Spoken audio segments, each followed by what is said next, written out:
I'm Andy Armstrong, 3M application engineer, authorized trainer, and your go-to for all things 3M wrap film.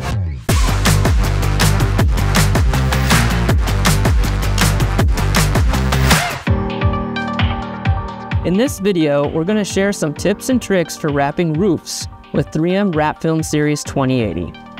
First, using masking tape to create a template around any features that can't be removed, like the antenna fin.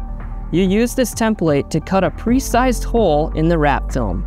Also, wrap the fin itself in masking tape to prevent any unwanted sticking while you're positioning and tacking down the film. When cutting out the template for the fin, make sure to only cut through the film, not the adhesive liner underneath. Pull the material firmly in all directions to get rid of wrinkles before you start squeegeeing.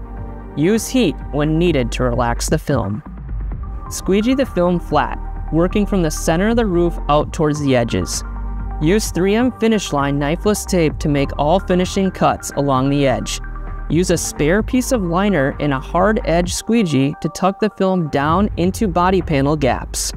You can do all of the edge tucking with the clear protective film layer still on, making 3M wrap film the first of its kind in the industry.